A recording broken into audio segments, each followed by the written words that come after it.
E aqui nós temos no jogo contra a Bolívia lá, tu vê que nós temos Paquetá e Bruno Guimarães, dois jogadores que estão articulando. Um meia direita e um meia esquerda a gente pode colocar. Paquetá pelo lado direito, Bruno Guimarães pelo lado esquerdo, com um volante apenas. A gente vê pela esquerda e pelo centro dois jogadores abertos e um centroavante. 3 atacantes com 2 meias. Um primeiro volante. Então, tu vê como a gente constrói, como a gente estrutura essa fase ofensiva. E era aquilo que o Bruno estava colocando. Esse momento são jogadores agudos de lado. Porque o Vini se afirmou dentro da seleção, porque o Rafinha se consolidou e tendo boas atuações e fazendo gols dentro da seleção, porque o Antony foi uma surpresa que um jogador tão rapidamente possa se apresentar e se apresentar bem. Martinelli surpreendeu, Rodrigo surpreendeu. Então esse modelo ele foi se ajustando para que tu tenhas a condição de ter 2 jogadores de lado, Paquetá agora por dentro, Neymar que possa ter por dentro, Gabriel Jesus que possa ser por dentro, como vem utilizado, mas sempre, Bruno, colocando de que a fase ofensiva, mas a fase criativa de ter jogadores, 4 jogadores no meio campo que tenham a capacidade de criar, articular. Senão fica uma equipe, eu entendo ser uma equipe desequilibrada. Tu bota um monte de atacante, mas tu não coloca articulador, não adianta. E se eu colocar, e aí vou colocar no plano pessoal, e a gente embate muito isso, muitos articuladores, tu vai ficar sem um poderio ofensivo. Então, normalmente são 4 jogadores de construção, 2 de chegada, um segundo meio-campista que chegue na frente, né? Laterais que sejam mais construtores, porque hoje é a característica daquilo que nós temos, né? Para compor essa fase ofensiva e que seja criativo, sim, mas que tenha poder de conclusão. Nós estamos conhecendo, vamos para a próxima foto para a gente seguir essa linha, para depois voltarmos às perguntas. Eu achei ótimo, estamos mostrando, destrinchando como funciona o time da seleção brasileira na cabeça, Brasil e Chile, né? Na cabeça do professor Tite, aquilo que ele quer e aquilo que ele pede para os jogadores. Esse é Brasil e Chile, Tite. Isso. Tu tem no setor de meia direita, sendo mais específico, o Fred jogando mais adiantado. Tem no setor de meia esquerda, Paquetá jogando mais avançado. Tu tem um volante só. Tem os 2 zagueiros construindo perto e os 2 laterais trabalhando por trás para serem construtores, para ter na frente Neymar, Rafinha e Vini. 3 jogadores, 2 abertos, um por dentro com liberdade criativa. Para mim, o Neymar não é mais jogador de lado, de campo.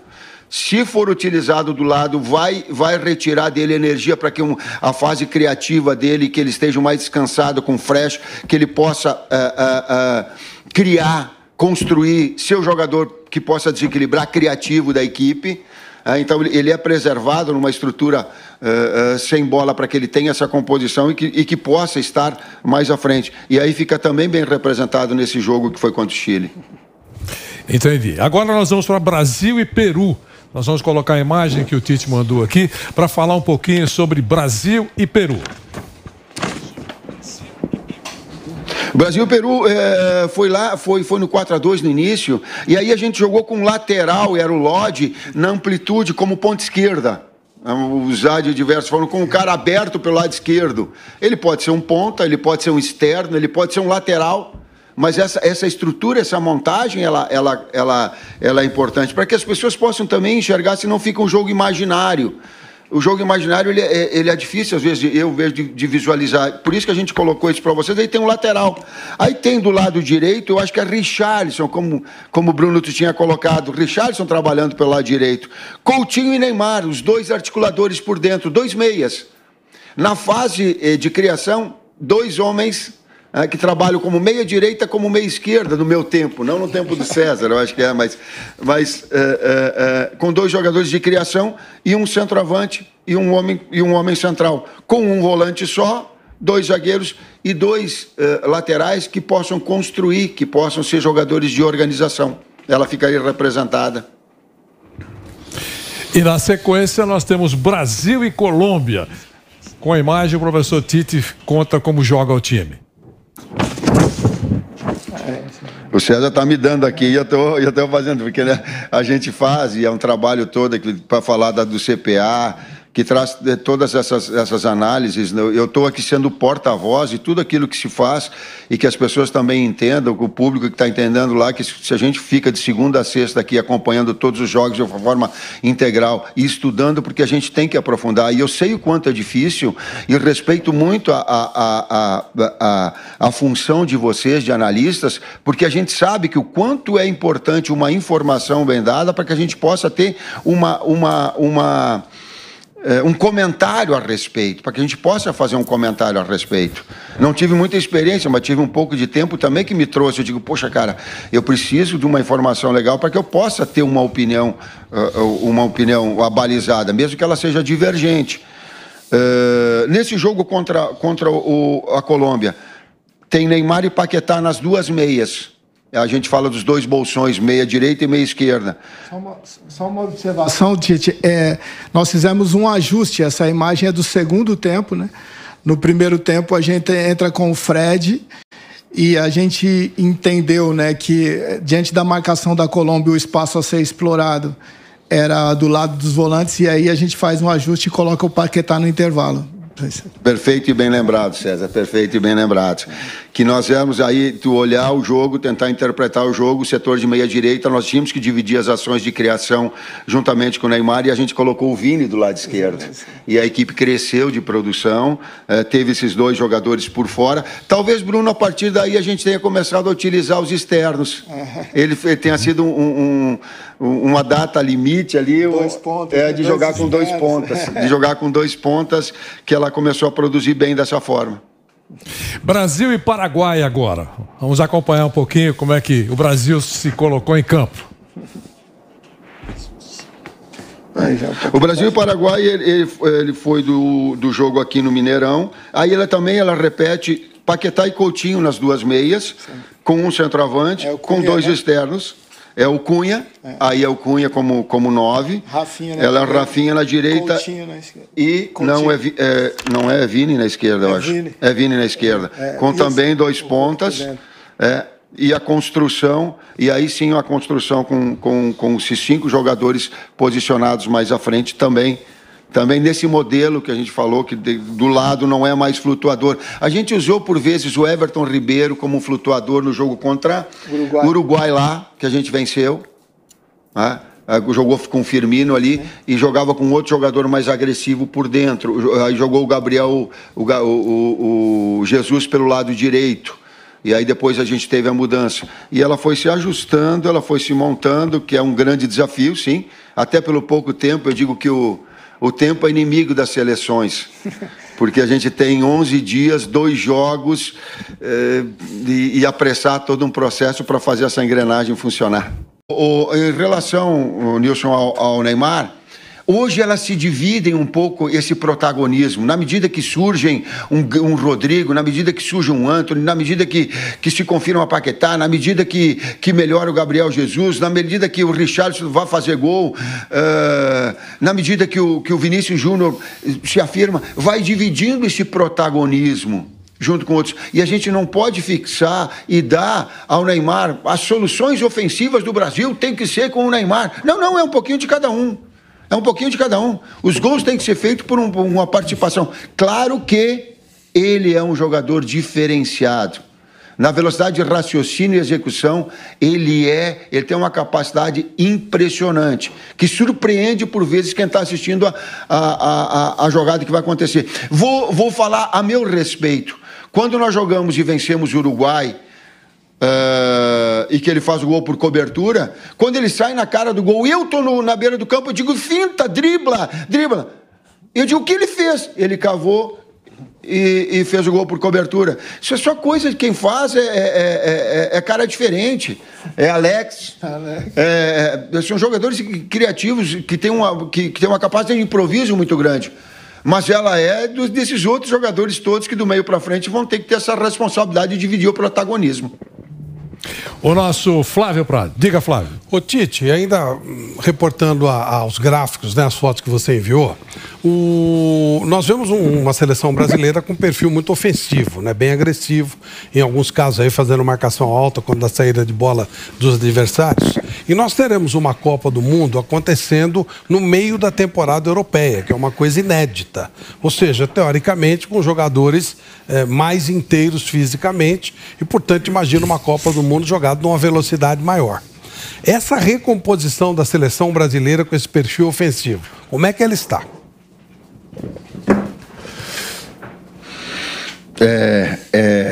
Nós, juntamente com fisiologistas, Flávia, ela é inteligente, ela é pertinente. O César está rindo aqui do meu lado, porque eu tenho a experiência em cima da tua pergunta, porque foi um motivo da gente ficar constantemente avaliando e buscando, até pelas experiências de Catar, de mundo árabe que eu tive. Não adianta botar ar-condicionado nos estádios.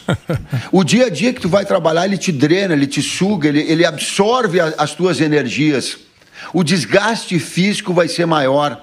Estrategicamente, ter 5 substituições vai ser extremamente importante para manter um nível e uma velocidade na execução do jogo, tanto numa transição em velocidade ou numa bola trabalhada, numa transição com articulação, com troca de passes. Vai ser muito importante. E eu digo assim, vou traduzir na boleiragem, ter perninha rápida é fundamental. Ter jogadores leves, ágeis, móveis, vai ser fundamental do lance individual, da capacidade de velocidade. Eles são importantes justamente para tirar uma vantagem no aspecto técnico e também nesse aspecto físico de calor, que acaba interferindo inevitavelmente, sim. Bruno Prado. Tite, queria perguntar sobre o Vinícius Júnior, que você citou várias vezes, né? Até hoje no programa, na hora do almoço aqui no Bate Pronto, a gente falou do Vinícius, e aí eu peguei um dado dele, ele fez 21 gols nessa temporada, é só um dado, né, do Vinícius. Na temporada passada ele fez 6, né? Nessa aqui ele fez 21. Ele teve um crescimento enorme. Eu queria que você, que trabalhou com ele um pouco antes dessa temporada na Copa América também, ele até jogou pouco naquela Copa América, que você falasse o que você acha que ele desenvolveu, que ele cresceu, e a participação do Ancelotti, que eu sei que é um cara que você gosta também, nesse crescimento do Vinícius.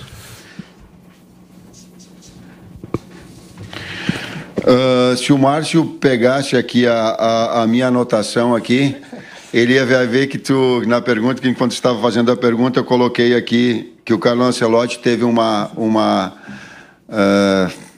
participação muito grande em relação a essa evolução do Vinícius Júnior. Eu digo assim que o técnico da seleção é um pouquinho de ladrão do trabalho dos outros técnicos. E que às vezes a seleção ela também empresta a confiança e a evolução e a personalidade para que quando ele volta para o clube, ele volta com um jogador mais afirmado. É uma via de duas mãos, é um ganha-ganha. Mas, fundamentalmente, o Ancelotti ele teve uma parcela de contribuição quando ele passa uma orientação e trabalhos específicos e que passa para o Vini que era importante fazer gol. O Vinícius, particularmente nos treinamentos e nas orientações dadas a ele, foi sempre colocado de que as finalizações elas têm que ter, primeiro, um requisito básico: precisão. E eu usava, e vou falar também de boleiragem, aquilo que eu falo para os atletas quando nós estamos finalizando de média distância. Um extraordinário finalizador, Ronaldo Fenômeno, quando treinava ele colocava assim, finalização de média distância, eu miro no goleiro e largo a varada. Por quê? Porque ali tu vai ter a precisão, porque naturalmente ela vai ter um desvio. No que o desvio acontecer, ele vai acertar o gol. Isso em finalizações de média distância. Finalizações curtas, não. Elas são de precisão, de virar pé, de fintar o goleiro, de mostrar de um lado e tirar para outro. Mas essas finalizações de média distância, elas têm... E o Vini começou a evoluir nesse processo, ele se conscientizou. É importante o atleta ter esse nível, porque não adianta tu passar o Ancelotti, passar a orientação, o Tite colocar, se o atleta não tiver. Então essa maturidade que ele foi desenvolvendo foi fator determinante para essa troca de números, de ele fazer 6 para 21. O próprio tempo e essa naturalidade que ele vai desenvolvendo dentro do Real o trouxe essa condição. Conosco demorou um pouquinho.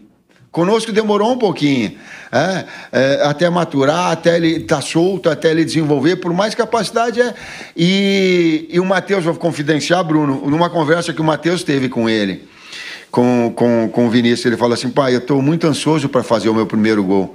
E o Matheus colocava para ele: calma. Vocês que é da mesma geração tua, Bruno, vocês têm essa capacidade do falar com essa geração, aí eu fico passando. Ele falava: calma, Vini, que vai, estabelece a precisão que o gol vai acontecer. Quando dá o gol aqui no Maracanã, ele vem para o lado, até surpreendendo, pedindo, e falou para o Matheus: pô, obrigado, agradecendo essa situação. São aquelas relações todas que a gente busca de informar, mas dito tudo isso, na sua função tanto ofensiva quanto defensiva, o treinamento e essa maturidade do atleta foram os aspectos determinantes.